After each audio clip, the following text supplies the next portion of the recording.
ఒక డైరెక్టర్గా మరి ఈ చలనచిత్ర పరిశ్రమలోకి డైరెక్టర్గా రాబోయే వాళ్ళకి మీరేం చెప్పదలుచుకున్నారు? చెప్పేది ఏంటంటే అండి, సినిమా ఇండస్ట్రీ అనేది మనం సినిమా ఇండస్ట్రీకి రావాలి అనుకున్న వాళ్ళకి సినిమా ఇండస్ట్రీ చాలా గొప్పది, చాలా మంచిది. కానీ ఈ ఇండస్ట్రీకి వచ్చేటప్పుడు ఈ ఇండస్ట్రీని ఒక కుటుంబంలా చూడండి. ఇది మన కుటుంబం. ఈ కుటుంబంలో వెళుతున్నాం. ఈ కుటుంబాన్ని, ఈ తల్లిదండ్రుల్ని, ఈ తల్లిని మనం కాపాడుకోవాలి. ఈ తల్లిని నమ్ముకొని మనం ఎదగాలి అనేటువంటి ఒక మంచి సంకల్పంతో రండి, సక్సెస్ అవుతారు. సినిమా ఇండస్ట్రీ అంటే ఆడికెళ్తే ఎంజాయ్ చేయొచ్చు, ఆడికెళ్తే ఇది ఉంటుంది అది ఉంటుంది అని వస్తే చెడిపోతారు, బాగుపడరు, ఎదగలేరు, లైఫ్ స్పాయిల్ అవుతాయి. కాబట్టి ఇండస్ట్రీకి రావాలనుకున్న వాళ్ళు ఫస్ట్ ఆఫ్ ఆల్ ముందు ఒక మంచి క్వాలిఫికేషన్ తోటి రండి. అప్పుడంటే మాకు సరిపోయింది, ఇప్పుడు కుదరదు. ఒక మంచి క్వాలిఫికేషన్ పూర్తి చేసుకొని తల్లిదండ్రుల ఇష్టంతో, తల్లిదండ్రుల ఆశీర్వాదంతో వచ్చి సినిమా ఇండస్ట్రీని ఒక దైవంగా, ఒక తల్లిలా భావిస్తే, అంటే మనం చదువుకునేటప్పుడు సరస్వతీదేవి పూజ చేస్తాం.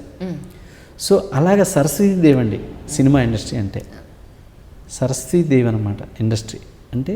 చదువుని ఎంత గౌరవిస్తామో సినిమాని అంతగా గౌరవిస్తే నిజంగా సక్సెస్ సినిమా ఇండస్ట్రీ అనేది. అందువల్ల మేమందరం బాగున్నాం. సో సినిమాని అంత గొప్పగా ప్రేమిస్తే, అంతగా గౌరవిస్తే సినిమా ఇండస్ట్రీకి రండి.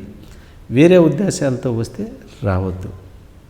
వస్తే ఇలా చెడిపోతారు, ప్రేమగా వస్తే ఇలా బాగుపడతారు. ఇది సత్యం. ఇప్పుడు మీరు చెప్పినట్టు చదువుతో రండి, మంచి క్వాలిఫికేషన్ తోటి, అలాగే సైడ్ కూడా ఒక బిజినెస్ పెట్టండి. పెట్టాలి, బిజినెస్ ఉండాలండి. ఎందుకంటే అందరికీ సక్సెస్ రాదండి. అందరికీ సక్సెస్ రాదు. అంటే లైవ్లీహుడ్ ప్రాబ్లం కాకూడదు కాబట్టి సేవ్ చేసుకోవాలి. మీరేమైనా ప్లాన్ చేస్తారా ఇప్పుడు? అంటే ఇక ప్లాన్ చేస్తాను మేడం. ఇన్ని రోజులు నేను చేయలే అసలు, కానీ ఇప్పుడు ప్లాన్ చేస్తాను.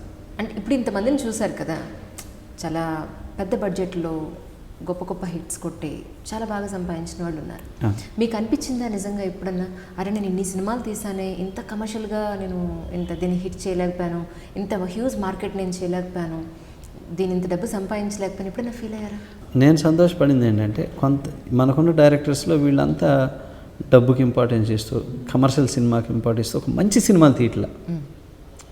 సో కానీ మంచి సినిమాలకి ఎందుకు ఇట్లా, కానీ ఇందులో మోరల్స్గా మంచి సినిమా తీస్తూ, మంచి బిజినెస్ వాల్యూస్ థింక్ చేస్తూ, ఒక తెలుగు సినిమా అంటే ఇది అని ప్రతిసారి ఒక స్టెప్ ఎక్కుతూనే ఉన్నాడు రాజమౌళి. ఎందుకంటే క్వాలిటీ మనిషి. చూడండి, మంచి కథను సెలెక్ట్ చేసుకుంటాడు, మంచి కలర్ సెలెక్ట్ చేసుకుంటాడు, మంచి ఫోటోగ్రఫీ సెలెక్ట్ చేసుకుంటాడు, మంచి సినిమా తీస్తాడు, మంచి విజువల్స్ తీస్తాడు. ఇవే కాదండి డైరెక్టర్ స్కిల్స్, బిజినెస్ కూడా థింక్ చేయాలి. ఆడు గ్రేట్ డైరెక్టర్. అందుకని రాజమౌళి గ్రేట్ డైరెక్టర్ అంటాను నేనే కదా, ఇలా ప్రపంచం మొత్తం అంటుంది, అనాలి అటువంటి వాడిని. కానీ అలాంటి వాడు మన తెలుగు ఇండస్ట్రీలో ఉన్నందుకు నేను గర్వపడుతున్నాను. ఎందుకంటే ఒక తెలుగు సినిమా స్టామినాని ఈ లెవెల్లో చేస్తే ఇలా బిజినెస్ చేయొచ్చు, ఈ లెవెల్లో చేస్తే ఇలా చేయొచ్చు అని ఒక క్యాలిక్యులేషన్ తోటి ఏగ సినిమా నుంచి మొదలు పెట్టాడండి.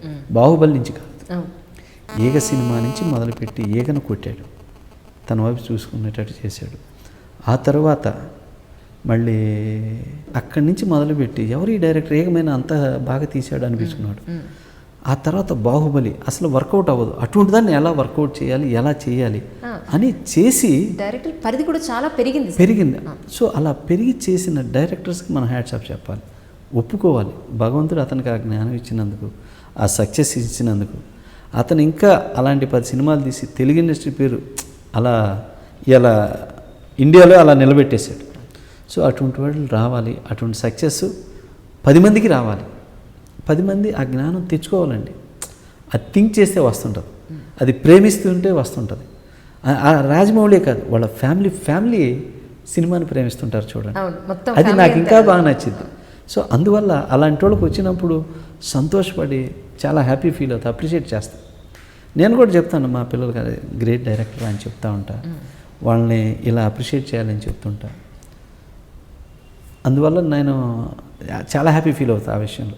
అసలు ఏమాత్రం ఇంకో కానీ ఏది పెట్టుకొని, ఎందుకంటే ఇన్స్పిరేషన్గా తీసుకుంటాను. అది కావాలండి. ఇచ్చాడు, ఒక మార్గం చూపించాడు కదా, ఒక ఇన్స్పిరేషన్తో అంత లెవెల్ అంటే ఈ మార్గం అనేది చూపించాడు కదా, రేపు 10 మంది వెళ్ళొచ్చు, 10 మంది పెరగవచ్చు, 10 మంది బతకొచ్చు. దాన్ని ఇన్స్పిరేషన్గా తీసుకోండి, యుగోగా తీసుకోవద్దు. డైరెక్టర్స్, మన తెలుగు డైరెక్టర్స్కి అంటున్నాను అనమాట. ఇవాళ ఇంతకుముందు తెలుగులో ఒక శంకరు, ఒక మణిరత్నం ఇట్లాంటి వాళ్ళు ఎవరు లేరనేవాళ్ళు. ఇవాళ అసలు ఎవడే ఈ రాజమౌళి అంటున్నారు. మణిరత్నాన్ని మర్చిపోయారు, శంకర్ని మర్చిపోయారండి. సో అలాగా ప్రతి డైరెక్టర్ థింక్ చేస్తే వచ్చిద్దండి, రావాలి, అలా చేసుకోవాలి.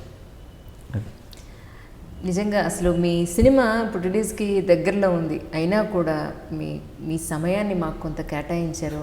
అలాగే మీ వైభవం ఇప్పుడు నిజంగానే వైభవపేతంగా, ఆర్థికంగా అన్ని రకాలుగా సక్సెస్ అవ్వాలని మనస్ఫూర్తిగా కోరుకుంటున్నాను సముద్ర గారు. Thank you so much. Thank you sir. I డ్రీమ్కి సబ్స్క్రైబ్ చేయండి.